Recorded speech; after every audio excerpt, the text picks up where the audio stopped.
ઇફકોના chairman Dilip સંઘાણીનું માર્મિક post Dilip સંઘાણીએ સોશિયલ મીડિયામાં એક્સ પર લખ્યું છે, દીકરીના નિહાપા લાગ્યા।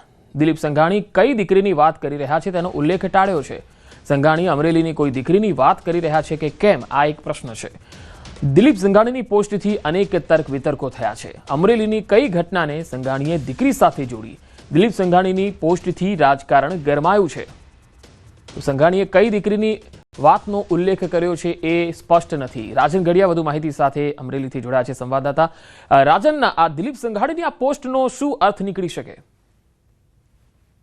બિલકુલ પંકજ, આ જ સવાલ સમગ્ર જિલ્લાના લોકોમાં છે, કારણ કે દિલીપ સંઘાણીએ માર્મિક પોસ્ટ કરી છે, વિવાદિત પોસ્ટ કરી છે તેવું કહી શકાય, કારણ કે માત્ર 3 શબ્દો તેમણે લખ્યા છે કે દીકરીના નિહાપા લાગ્યા। બિલકુલ તળપદી ભાષામાં તેમણે આ એક્સ પર પોસ્ટ કરી છે, પરંતુ હજુ સુધી દિલીપ સંઘાણી સાથે સંપર્ક થઈ શક્યો નથી। તેમણે આ અંગે કોઈ ફોડ પાડ્યો નથી, પરંતુ અમરેલી જિલ્લામાં આ મુદ્દાને લઈ અને રાજકારણ ગરમાયું છે, કારણ કે કઈ દીકરીની વાત કરે છે, અમરેલીની દીકરી છે કે બીજી કોઈ છે, તેમણે આ વાતને કઈ ઘટના સાથે જોડી છે તે કહેવું અત્યારે હાલ મુશ્કેલ છે। જી પંકજ। જી રાજન, આભાર માહિતી આપવા માટે।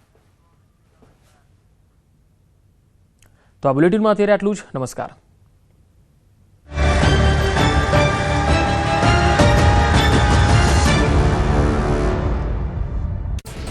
ઉત્તર પ્રદેશના બાગપતમાં 2 જૂથ વચ્ચે અથડામણ બની હિંસા। એક જૂથના 7થી વધુ લોકોએ લાકડીઓ અને તીક્ષ્ણ હથિયારોથી કર્યો હુમલો।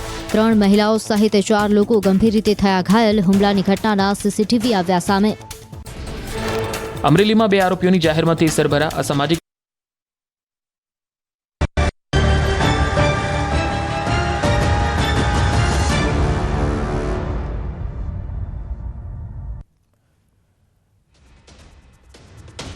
તો ઇફકોના ચેરમેન દિલીપ સંઘાણીએ જે માર્મિક પોસ્ટ કરી છે, આ પોસ્ટમાં તેમણે લખ્યું છે, દીકરીના નિહાપા લાગ્યા। હવે આ પોસ્ટમાં કઈ દીકરીનો તેમણે ઉલ્લેખ કર્યો છે એ કહેવાનું ટાળ્યું છે। હવે સંઘાણીની આ પોસ્ટથી રાજકારણ ગરમાયું છે। હાલ આપણી સાથે ઇફકોના ચેરમેન દિલીપ સંઘાણી જોડાયા છે। દિલીપભાઈ, તમારી આ જે પોસ્ટ છે, દીકરીના નિહાપા લાગ્યા, હવે એના ઉપર ચર્ચાઓ થઈ રહી છે। તમારી આ પોસ્ટ કયા સંદર્ભમાં છે? આ બાબતે કશું કહેવાનું નથી। ના, પણ ઘણા લોકોના મનમાં એ છે કે આ કઈ દીકરીની વાત છે? દિલીપભાઈએ ફોન કાપી નાખ્યો છે, એટલે એમણે કહ્યું છે કે આ બાબતમાં કશું જ કહેવાનું થતું નથી। એટલે ક્યાંક ને ક્યાંક દિલીપ સંઘાણી એ વાતને કહેવાનું ટાળી રહ્યા છે। પહેલા તો તેમણે પોસ્ટ કરી દીધી, હવે પોસ્ટ બાદ જે ચર્ચાઓનું બજાર ગરમ થયું છે, એટલે હવે જવાબ તેમની પાસે નથી, કારણ કે તેમને જવાબ આપવાથી કદાચ કોઈ પ્રોબ્લેમ થઈ શકે છે, રાજકીય રીતે થઈ શકે છે। હવે ખ્યાલ આવ્યો તો દીકરીના નિહાપા લાગ્યા। અહીંયા 100% વાત એ છે કે દિલીપ સંઘાણી કોઈ વાતને લઈને શોર્ટમાં તેમણે આ પોસ્ટ મૂકી છે। ભલે પછી અમરેલીના જિલ્લાની કોઈ વાત હોય કે પછી ગુજરાતની વાત હોય, દીકરીના નિહાપા લાગ્યા। હવે આ દીકરીના નિહાપા લાગ્યા છે તો કઈ ઘટનાના સંદર્ભમાં અને કઈ દીકરીના નિહાપા લાગ્યા એ નથી કહી રહ્યા। અને ફોન લાગ્યો, ફોન ઉપર તેમણે એટલું જ કહ્યું છે કે આ ઘટનામાં કશું કહેવાનું થતું નથી, એટલે તેમણે ફોન કાપી નાખ્યો છે। ઇફકોના ચેરમેન છે દિલીપ સંઘાણી, અને તેમનું એક મજબૂત વર્ચસ્વ રહ્યું છે અમરેલી અને સહકારી ક્ષેત્રમાં। ઇફકોમાં પણ તેઓ લગાતાર અહીંયા કામગીરી કરતા રહ્યા છે, ત્યારે ઇફકોના ચેરમેન તરીકે દિલીપ સંઘાણીએ આજે પોસ્ટ કરી છે એ અમરેલીમાં તો ચર્ચાનું બજાર ગરમ છે। લોકોના મનમાં એ સવાલ છે કે દિલીપભાઈએ આ પોસ્ટ કઈ રીતે કરી?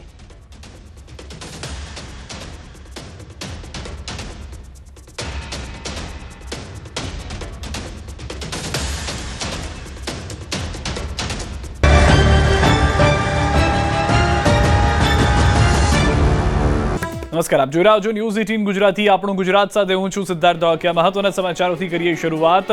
સોમવારે પણ વહેલી સવારથી 10થી વધુ તાલુકામાં કમોસમી વરસાદ વરસ્યો। અમરેલી જિલ્લામાં એક અઠવાડિયાથી માવઠું તારાજી સર્જી રહ્યું છે, ત્યારે રવિવારે મોડી રાતથી જનરાધાર વરસાદ શરૂ થયો।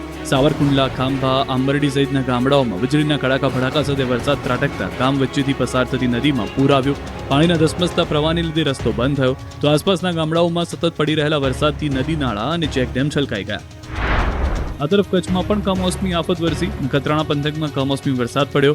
રસલિયા, ખુંબડી, અબડાસાના, વમોટીનાની અને મુન્દ્રાના કેટલાક ભાગોમાં વરસાદ પડતા રોડ પર નદી વહેતી હોય તેવા દ્રશ્યો સામે આવ્યા। સૌરાષ્ટ્રનો પણ વારો પડ્યો। સુરેન્દ્રનગરના ધાંગધ્રા તાલુકામાં ફરી માવઠાએ તારાજી સર્જી।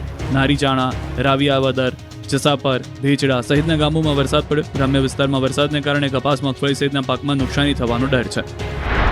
આ બાજુ અરવલ્લીના ભીલોડા, લીલચા, ઝુમસર સહિતના ગામડાઓમાં પણ વહેલી સવારથી જ કમોસમી માવઠાએ કમઠાણ સર્જ્યું. ભારે વરસાદના કારણે